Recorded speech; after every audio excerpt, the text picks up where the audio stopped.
Este é o momento que nós nos alegramos na presença do Senhor e louvamos a Ele porque nos dá, mesmo num momento como este, a oportunidade para nos reunirmos e adorar ao Senhor. E nesse instante eu quero convidá-los a abrir as Bíblias no Salmo número 33. É o texto que usaremos para ouvirmos a voz do Senhor. Salmo número 33. Os irmãos, por favor, abram as suas Bíblias e eu peço que permaneça com as suas Bíblias abertas, pois nós vamos ler esse texto e acompanhar o que a palavra de Deus nos diz, e é importante que a sua Bíblia esteja aberta para a nossa edificação. Nós vamos orar pedindo a Deus que Ele nos ilumine, nos conduza neste momento.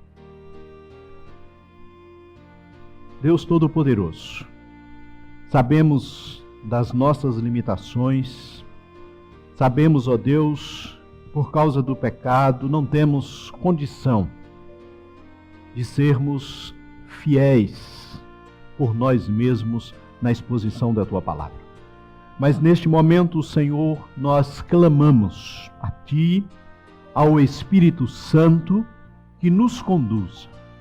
Feche a minha boca e não deixe que eu traga aquilo que não está no texto. Ó Senhor, tem misericórdia de nós e fala conosco por meio da Tua Palavra. Palavra que é viva e eficaz.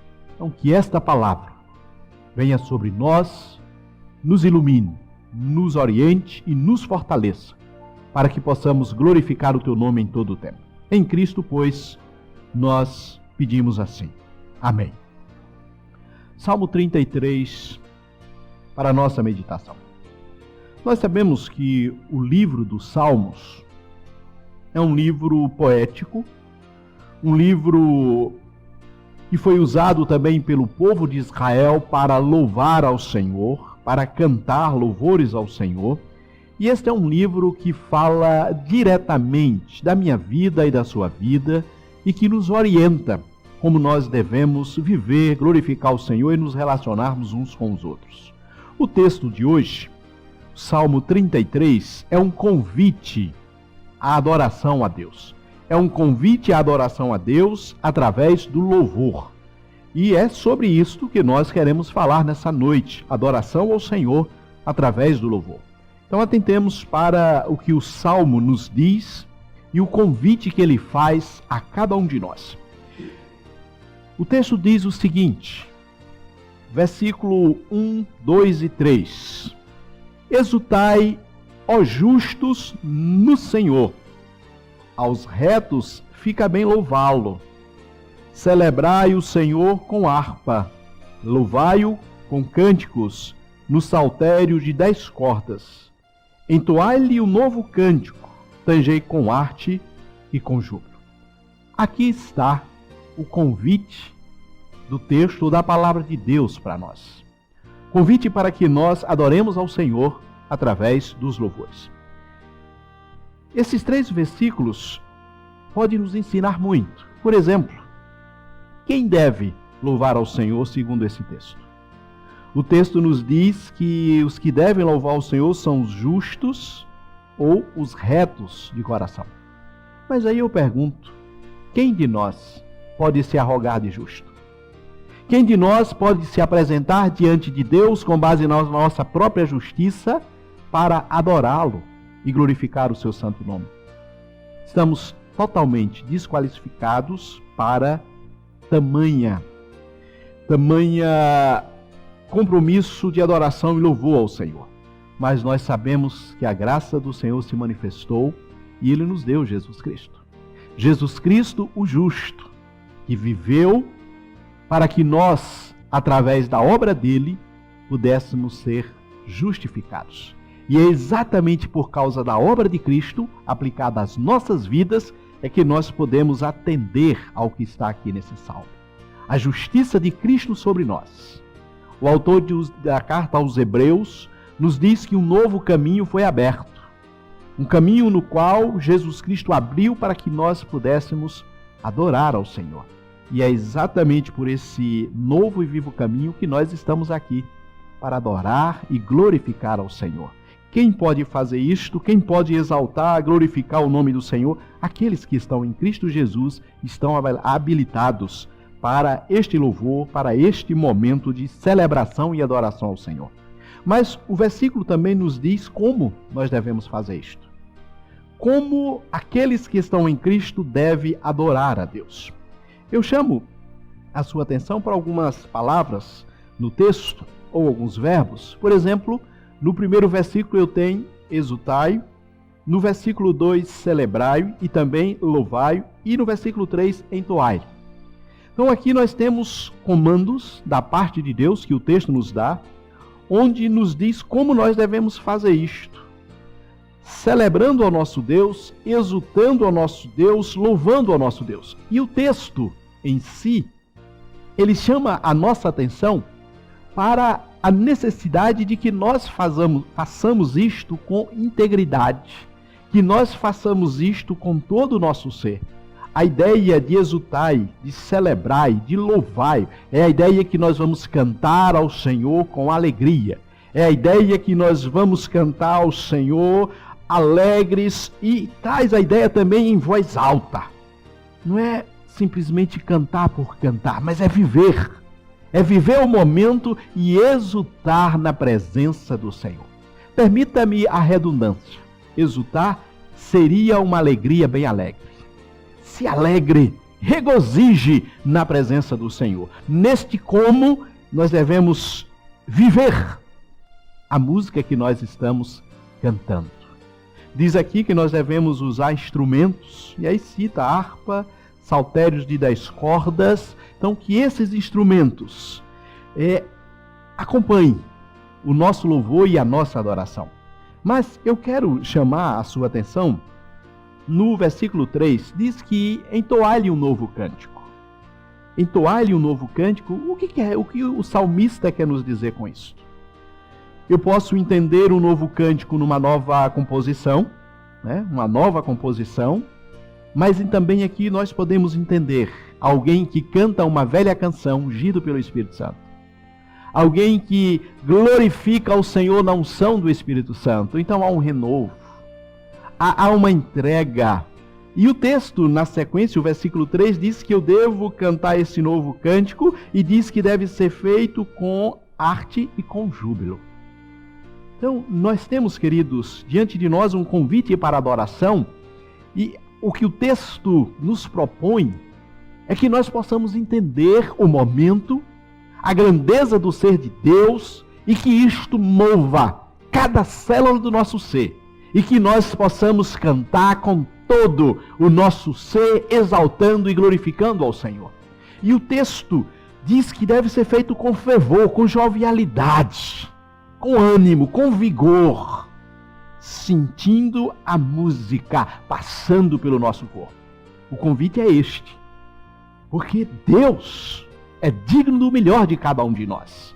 Então que de fato nós cantemos e exaltemos o Senhor com alegria. E o texto diz que, lendo o versículo 3 aqui, tangei com arte e com júbilo. O que é tangei? A ideia aqui, queridos, é que não é cantar qualquer coisa, mas é cantar com afinação, é cantar com os instrumentos bem organizados, que de fato os sons possa ser agradável a nós e, acima de tudo, ao Senhor nosso Deus. Então, tangei com arte e com júbilo. E eu posso entender se tangei com arte está relacionado a um coral bem afinado, que canta para a glória do Senhor, mas eu posso entender também que nós vamos cantar a palavra do Senhor. Então nós temos aqui nesses primeiros versículos esse convite para adorarmos o Senhor com intensidade, para cantarmos, mas cantarmos mesmo, exaltando e glorificando o Senhor. Quem? Os que estão em Cristo.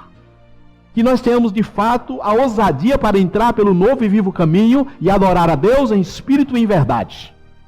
E desta forma, com certeza, nós estaremos cumprindo o convite do salmo, adorando ao Senhor com intensidade, glorificando e exaltando o nosso Deus. Os 3 primeiros versículos, o convite. E o restante do Salmo, na verdade, nos apresenta razões por que você deve fazer isto. Observa comigo aí, por favor, o versículo 4. O versículo 4 e o 5 diz o seguinte: porque a palavra do Senhor é reta e todo o seu proceder é fiel.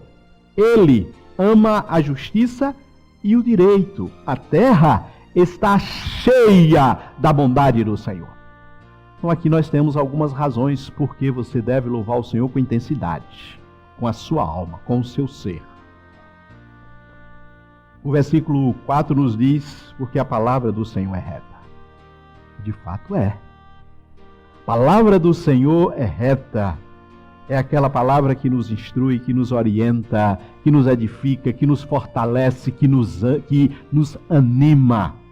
E aí o salmista diz, diante da graça de termos a palavra de Deus em nossa mão, a palavra do Deus que é fiel. E ele vai dizer isso na linha seguinte, porque a palavra do Senhor é reta e todo o seu proceder é fiel. Fidelidade, aqui está relacionado à fidelidade de Deus a Ele mesmo. Deus é fiel a Ele mesmo e à sua palavra. E é por isto que Ele é confiável, porque Ele cumpre aquilo que Ele disse que ia cumprir. Em Deus não há possibilidade dele negar a sua palavra, dele negar a si mesmo. Isso não existe no ser de Deus. Ele é fiel, tanto quando diz eu abençoo, quanto quando diz eu vou pesar a minha mão.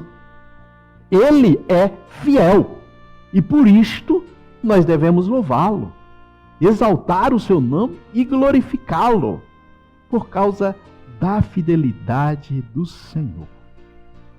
O texto continua dizendo que ele ama a justiça e o direito. E aqui o texto nos chama a atenção para ama a justiça e o direito, porque isso reflete o ser de Deus.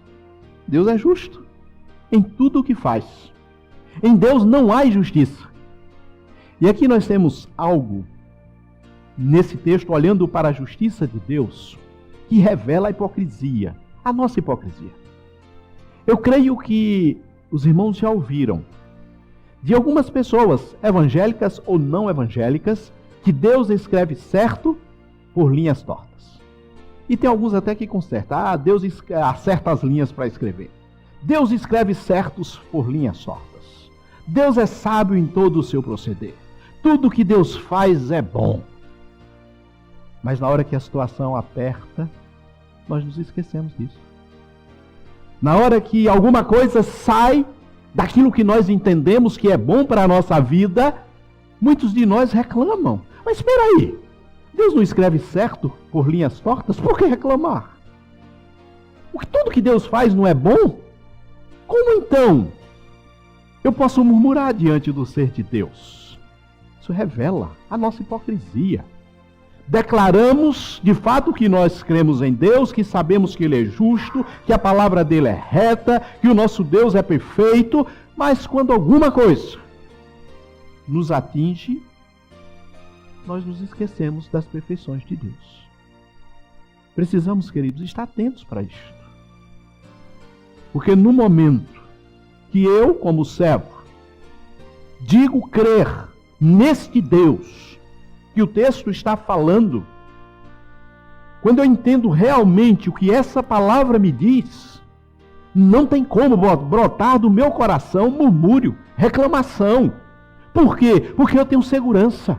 Eu sei quem é Deus, sei que Ele é fiel no seu proceder e que jamais Ele fará alguma coisa que não seja para o meu bem. A palavra me garante isto.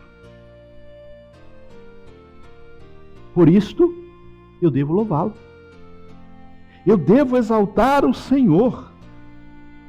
O final do versículo 5 diz que a terra está cheia da bondade de Deus. Para qualquer lado que eu olhe, eu vou ver essa bondade de Deus. A vida, a minha, a sua, a nossa. A chuva que cai nesse momento. O sol que nos aquece, o ar que respiramos. É Deus sendo bondoso e misericordioso com uma raça caída, rebelde. Mas o amor de Deus é extraordinário. E por causa deste amor ele é bondoso sempre. A terra está cheia da bondade de Deus. Por isto, devemos louvá-lo, adorá-lo intensamente, cantá-lo com vigor, exaltá-lo com todo o nosso ser, que é o convite do texto. Por que eu devo louvá-lo? Deus é fiel, gente. A palavra do Senhor é a lâmpada para os nossos pés, é a luz para os nossos caminhos, e Deus continua sendo bom. Mesmo sendo eu indigno, pecador, muitas vezes eu desonro a Deus com a minha vida, e você também faz a mesma coisa. Mesmo assim, Deus continua sendo Deus de graça e de misericórdia. Louvado pois seja o nome do Senhor. Uma outra razão que o Salmo nos dá para que nós louvemos ao Senhor está nos versículos 6 a 9. Versículos 6 a 9. Vamos ler. Os céus, por sua palavra, se fizeram, e pelo sopro de sua boca o exército deles. Ele ajunta em montão as águas do mar, e em reservatório encerra as grandes vagas. Tema ao Senhor toda a terra, tema-nos todos os habitantes do mundo, pois ele falou e tudo se fez, ele ordenou e tudo passou a existir. Por que devo louvar o Senhor? Olha para a criação. Veja a grandeza da criação e, claro, isso aponta para a grandeza do ser de Deus. Aqui nós temos um convite a olharmos para Gênesis no capítulo 1, que descreve Deus criando todas as coisas a partir do nada, mostrando a grandeza do seu poder e a sua glória. E esse texto diz exatamente: os céus por sua palavra se fizeram pelo sopro da sua boca. Aqui nós temos a palavra céu, na verdade, parte tomada pelo todo. Céus aqui, na verdade, está falando de toda a criação. Não foi só os céus. Deus criou todas as coisas através do seu poder pela sua palavra. E quando vejo nesse texto, por meio da sua palavra, eu não posso deixar de ver o Senhor Jesus Cristo aqui. Quando nós lemos o Evangelho de João, os primeiros versículos do Evangelho de João, nós temos o texto nos dizendo o seguinte: no princípio era o verbo. O verbo aqui é a palavra. No princípio era o verbo, e o verbo estava com Deus, e o verbo era Deus, ou a palavra era Deus. Ele estava no princípio com Deus, e todas as coisas foram feitas por intermédio de Jesus, o unigênito Filho de Deus. E aqui eu tenho um texto que me faz olhar e ver a criação sendo feita, o Pai, o Filho e o próprio Espírito Santo agindo e criando todas as coisas para mostrar que Deus é digno de ser honrado, glorificado, exaltado. Ele é digno de receber toda a honra, toda a glória e louvor a partir de cada um de nós, que em Cristo Jesus fomos habilitados para este momento. Olha para a criação, veja a grandeza do ser de Deus, por isso o adore. Louve, exalte, engrandeça ao nome do Senhor. Claro, quando nós dizemos engrandeça ao nome do Senhor, algumas pessoas podem entender: então nós precisamos dar louvor para que Deus cresça. Não! Ele é o que é, Ele não vai mudar, Ele não sofre nenhuma mutação. Mas nós fomos criados para isto, para reconhecer quem Ele é. E a criação está aí dizendo: olhe a grandeza do ser de Deus, por isto o reverencie, o adore, o louve. Por que eu devo louvar o Senhor? Por causa da criação que está aí diante dos meus olhos. No versículo 8, tem aqui: tema ao Senhor todas as terras. Tema-nos todos os habitantes do mundo. Esse tema aqui não é ter medo. A palavra aqui que está aqui não é a ideia de tenha medo de Deus. Nós temos a palavra temer duas vezes no versículo: tema ao Senhor toda a terra temam-no todos os habitantes do mundo. Na verdade, as duas linhas dizem a mesma coisa. Esse temor aqui está dizendo: se dobre diante da grandeza do ser de Deus. Adore ao Criador. Honre a Deus. Reverencie a grandeza do seu poder. É este temer aqui, é este convite para que todo ser humano se dobre diante da glória de Deus e o reconheça e o adore. Temer aqui é isto. É se colocar diante da majestade de Deus, reconhecendo a maravilha do seu ser e lhe dando a devida glória, a adoração, o louvor. E o versículo 9 diz: você precisa fazer isso, pois Ele falou e tudo se fez. Ele ordenou e tudo passou a existir. Louvado seja o nome do Senhor. Por isto que nós devemos adorar ao nosso Deus.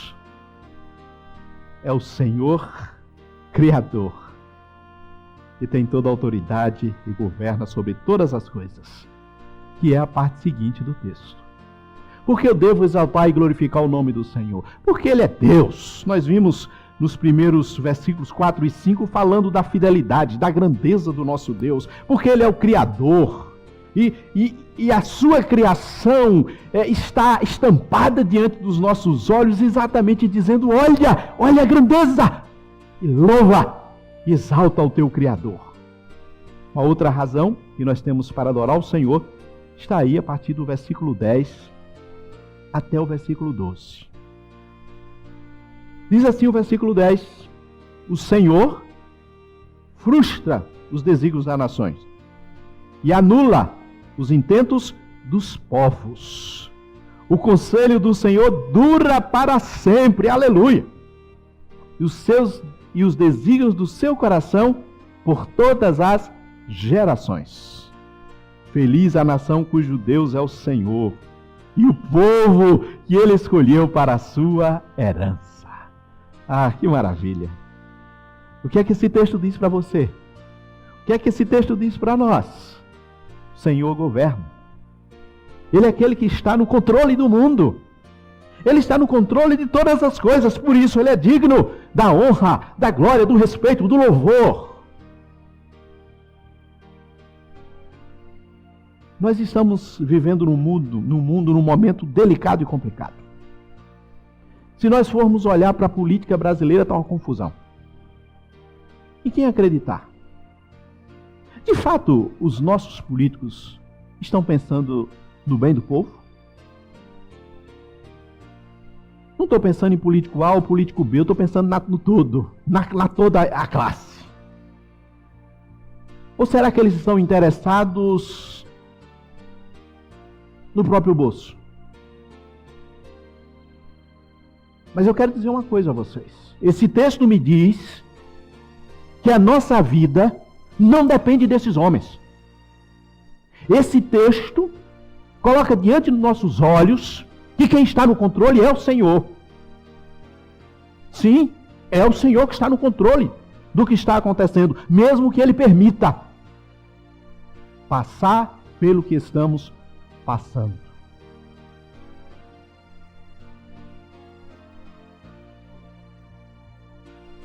Nós merecemos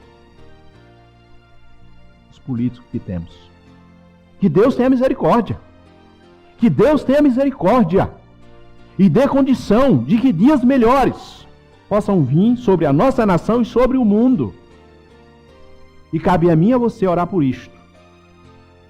Clamar a Deus misericórdia e que nós possamos ter dias melhores e que o Senhor coloque pessoas melhores para governar a nossa nação. O texto é muito claro, queridos. O Senhor frustra o desígnio das nações e anula os intentos dos povos. Eles projetam, eles planejam. Provérbios nos diz que os homens fazem os planos, mas de onde é que vem a resposta? De Deus. Porque Ele está no controle. O versículo 11 diz: o conselho do Senhor dura quanto tempo? O conselho do Senhor dura para sempre. Que coisa maravilhosa! Os desígnios do seu coração por todas as gerações. Aquilo que Deus projetou está projetado e ninguém muda. Ele está no controle. Eu preciso é crer nisto. A igreja precisa crer nisto. Para que nós, de fato, em meio às nossas lutas e dificuldades, que fazem parte dos nossos passos sobre a terra, que nós possamos, de fato, diante da realidade que vivemos, olhando para o nosso Deus, louvá-lo e fazer isso com intensidade. Exultar, cantai para a glória do Senhor, porque Ele conduz a história. Louvado seja o nome do Senhor. E o próprio Senhor Jesus Cristo disse que a autoridade foi dada a Ele. A autoridade foi dada a Ele. E neste momento, como autoridade, Ele conduz. Louvado seja, pois, o nome do nosso Deus. E aí o versículo 12 alimenta a minha alma, dizendo: feliz é a nação. Olha que coisa linda. Feliz é a nação cujo Deus é o Senhor, e o povo que Ele escolheu para a sua herança. Aqui está as bem-aventuranças. Feliz? Bem-aventurado. Bem-aventurado o povo que Deus escolheu para si. Bem-aventurado aquelas pessoas que Deus trouxe para próximo de si. Bem-aventurado aquelas pessoas por quem Jesus morreu, que Deus deu para que Ele viesse nos buscar, para que nós pudéssemos ter um relacionamento de proximidade com Ele. E você que está em Cristo, que esse texto chama de justo, nós temos aqui o versículo dizendo que você deve ser feliz. Por que feliz? Porque o Senhor cuida de você. Isso aí vem na sequência do texto. A sequência do texto vai falar exatamente desse cuidado especial de Deus. Porque eu devo louvar o Senhor e devo fazer isso com intensidade, porque Ele é Deus fiel, maravilhoso, extraordinário. A criação está aí provando isto. Ele é o Senhor que conduz a história. Ele põe freio no pecado da humanidade. Ele é aquele que conduz os homens, mesmo os ímpios, para que estes vão aonde Ele quer que vá. Por isto você deve louvá-lo, e porque Ele resolveu fazer de você propriedade particular em Cristo Jesus. Olha o texto seguinte. Veja comigo aí a partir do versículo 13. Diz assim: os olhos do Senhor. Ah, que maravilhas! E eu chamo a sua atenção para a palavra Senhor aqui. Você observa aí na sua Bíblia, a minha versão ela está aqui em caixa alta ou em maiúsculos. Isso aqui está falando de Deus, o Todo-Poderoso, o Deus da aliança, o Eu Sou, o grandioso, o eterno. Aí o texto me diz: este, o Senhor eterno, olha dos céus e vê todos os filhos dos homens. Do lugar da sua morada observa todos os moradores da terra. Ele quem forma o coração de todos eles, que contempla todas as suas obras. Não há rei que se salve com o poder dos seus exércitos, nem por sua muita força se livrará o valente. O cavalo não garante vitória, a despeito da sua grande força, a ninguém pode livrar.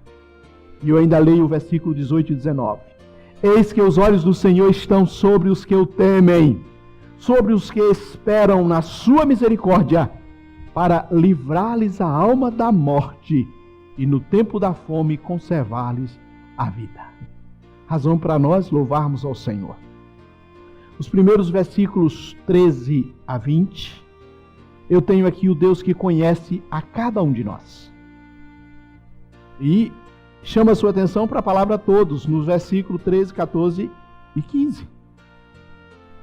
Olha aí, versículos 13, 14 e 15 diz: o Senhor olha dos céus e vê quem? Todos os filhos dos homens.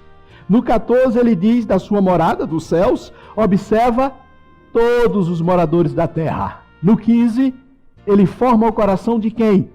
Todos eles, que contempla todas as suas obras. Então aqui o Deus tem o Senhor que tem total conhecimento. Ele conhece a cada um de nós, tanto aqueles que estão em Cristo como os ímpios. Ele conhece a todos. E neste conhecimento eu tenho aquele que governa a todos um conhecimento pleno que o leva a dirigir a sua criação para a sua glória. No versículo 16, ele diz: não há rei que se salve com o poder dos seus exércitos, nem por sua muita força se livra o valente. O que eu tenho aqui é Deus dizendo: olha, eu estou no controle. Não é o tamanho do exército que vai determinar a vitória. O que vai determinar a vitória é a minha vontade, é o meu querer, é o meu agir.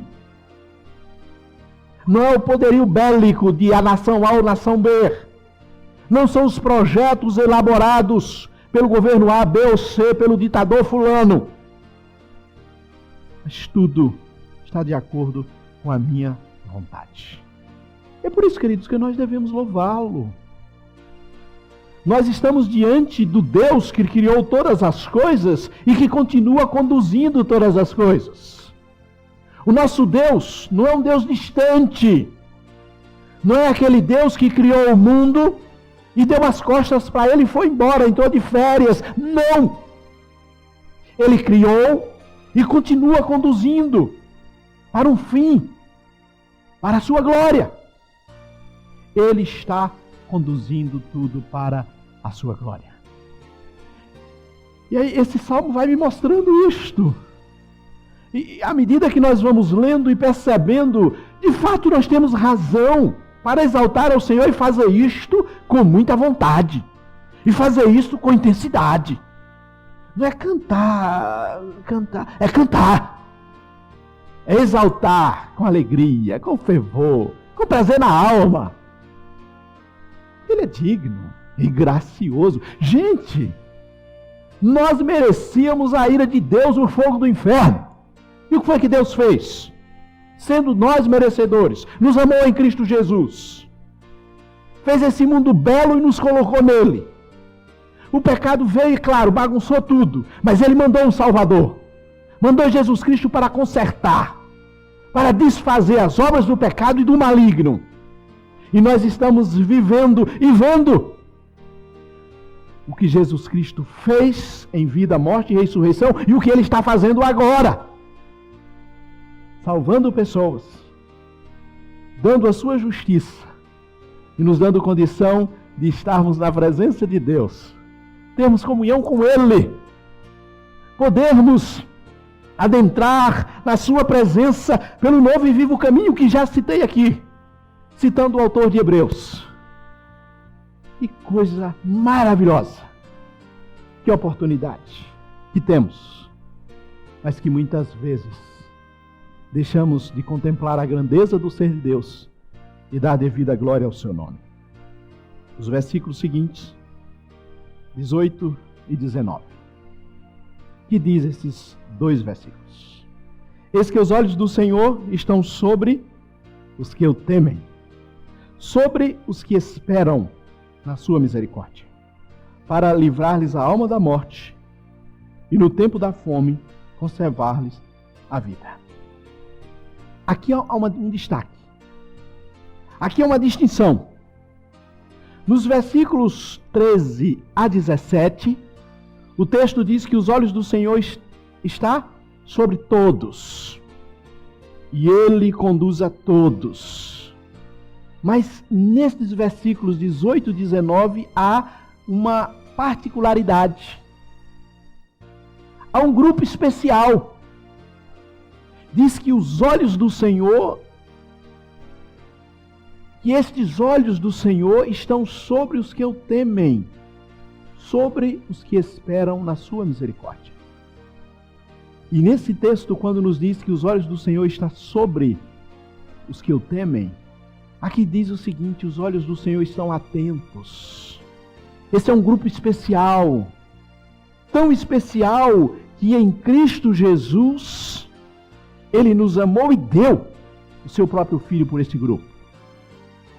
E o texto diz que Deus tem um olhar especial para este grupo de pessoas. Pessoas que o temem são aqueles que o adoram, aqueles que o reconhecem como Senhor, aqueles que se voltam para Ele, como o próprio texto diz, esperando da sua misericórdia. Eis que os olhos do Senhor estão sobre os que o temem e sobre os que esperam na sua misericórdia. Louvado seja, pois, o nome do Senhor por isto, porque há este olhar especial de Deus sobre nós. E o texto diz, para livrar-nos de quê? Para livrar-lhes a alma da morte e no tempo da fome conservar-lhes a vida. Nós estamos então diante de um texto, querido, especialmente este versículo, que trazendo para a realidade do momento que nós estamos vivendo, deve nos trazer esperança. Deve trazer muita tranquilidade ao seu coração e ao meu. Este versículo em especial, ou os dois, o conjunto. Por quê? Porque estes dois versículos me dizem que Deus tem um cuidado especial e que em meio à pandemia Ele está presente, cuidando de nós. E o texto diz, preservando-nos a vida. Mas eu quero lembrar-nos. A palavra de Deus nos diz que a morte dos seus santos, ela é prazerosa para o Senhor. E nós que esperamos em Cristo e conhecemos a realidade da palavra de Deus, que estamos num mundo caído, sabemos que um dia esse corpo se desfará, mas que nós vamos entrar na eternidade para viver com o Senhor. Então nós temos um texto que diz que o Senhor cuida de nós, que nos alimenta e nos livra da morte. Quantas e quantas vezes? Quantas e quantas vezes Deus tem nos livrado da morte? E que nós possamos continuar crendo exatamente por causa desse cuidado. Daquele que é o nosso pastor e que caminha com a gente. Daquele que é o nosso pastor e está presente em nossa vida.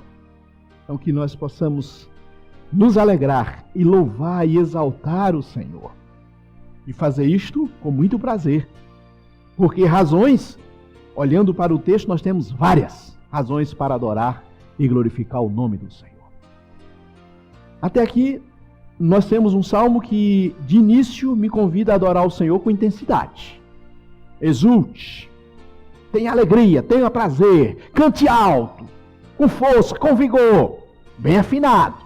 Cantem, exalte ao Senhor, Ele é digno, Ele é grandioso, olha as maravilhas da criação, veja Ele governando, veja Ele dirigindo, veja Ele pondo freio no pecado da humanidade, veja Ele cuidando dos seus de um modo especial. Diante destas informações, o que isto deve causar na minha vida? Qual o impacto que esse salmo deve causar na minha vida, pelas informações que eu recebi até agora? Olha comigo o versículo 20 e o versículo 21. O versículo 20 diz, nossa alma espera no Senhor. Aleluia. Nosso auxílio e escudo. Nele o nosso coração se alegra, pois confiamos no seu santo nome. Qual o resultado? O que é que se espera de mim e de você diante de um salmo como este? O que diz esses dois versículos? Aqui eu estou vendo o salmo, a conclusão deste salmo. A ideia é, o texto coloca diante de nós a grandeza do ser de Deus, seu poder, sua majestade. E aí é como se o texto me dissesse, e agora?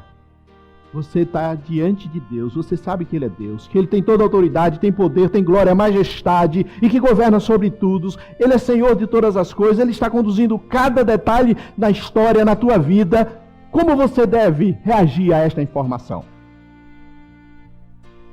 A resposta aqui é, a minha alma espera no Senhor. E é isso que se espera. Que de fato você possa fazer essa afirmação.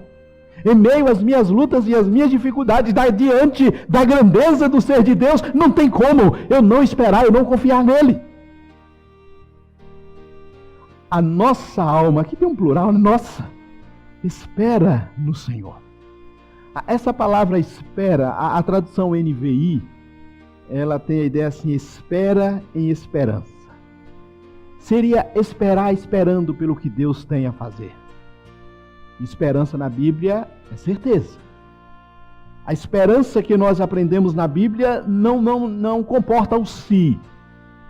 Quando eu digo a esperança não comporta o si, na nossa língua portuguesa muitas vezes nós usamos, eu tenho esperança de que um dia eu compre uma casa. Eu tenho uma esperança, mas vamos se, será que eu consigo? Aqui não, na palavra de Deus, esperança é espera por aquilo que Deus tem para fazer e está fazendo. Então, a minha esperança, a minha fé está no Senhor, Criador dos céus e da terra e que mantém tudo com autoridade. E isso deve trazer paz ao meu coração, tranquilidade à minha alma e alegria para adorar ao Senhor e para viver, mesmo em meio a essa pandemia. Por que eu devo esperar no Senhor? E aí o texto me diz, porque Ele é nosso auxílio e escudo. É aquele que nos ajuda e nos protege. E aí agora eu lembro de um outro salmo. Eleva os meus olhos para os montes. De onde me virá o socorro? O meu socorro vem de quem? Do Senhor que fez os céus e a terra, que está aqui. O meu socorro vem do Senhor Yahvé, o poderoso, glorioso, que fez os céus e a terra e que mantém tudo para a sua glória.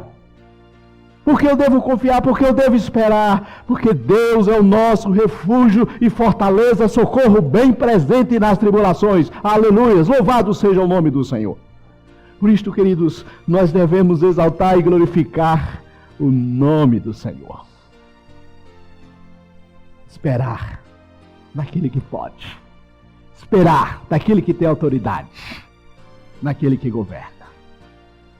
21, nele, em Deus, o meu coração se alegra. Olha que coisa maravilhosa.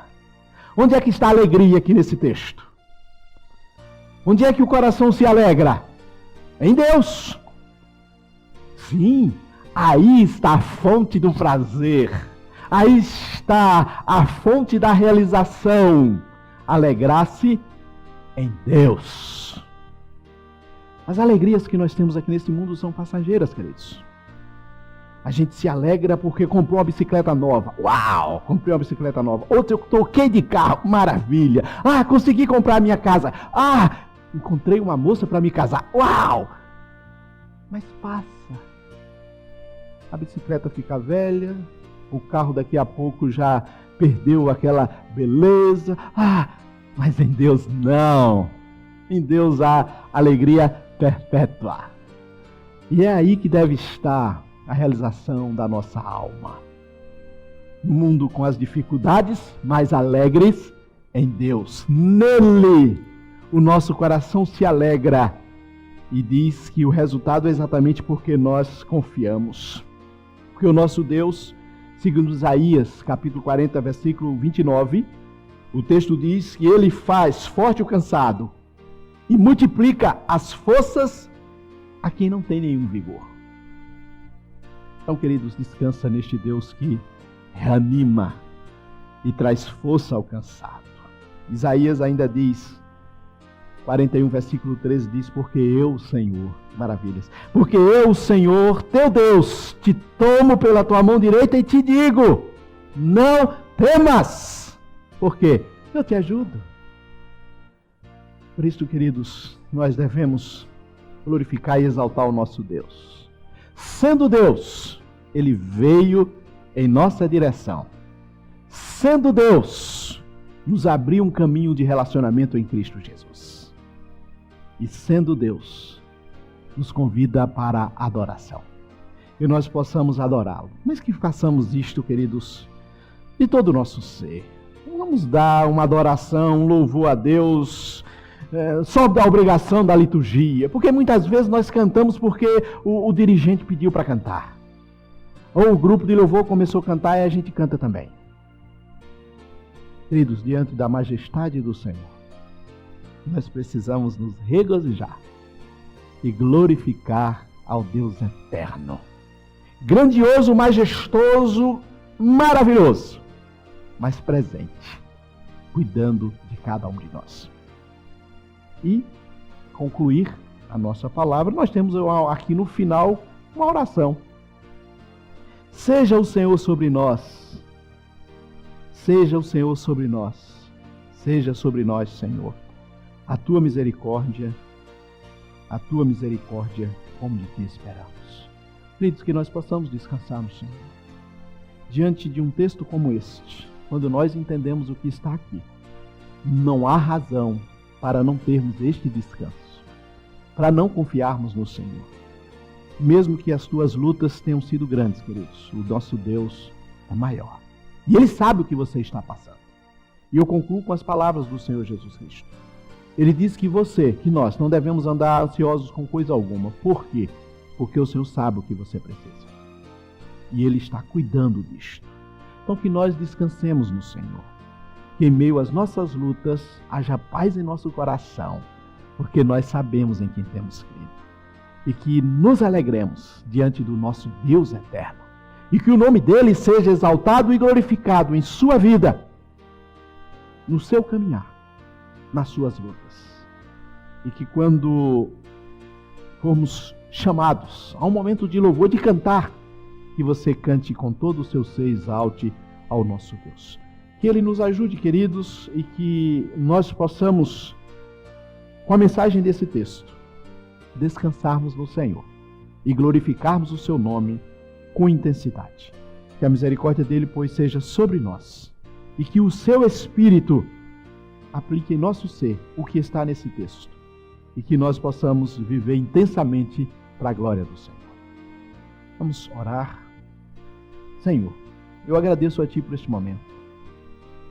Agradeço a Ti por esta oportunidade. Podemos ler a Tua palavra. Que Teu Espírito Santo aplique essa palavra ao nosso coração. E que, de fato, Senhor, nós possamos, de hoje em diante, viver de um modo diferente. Porque nós sabemos em quem temos crido. Que o nosso louvor seja mais intenso. E que nós possamos descansar na Tua providência, em nome de Jesus. Amém.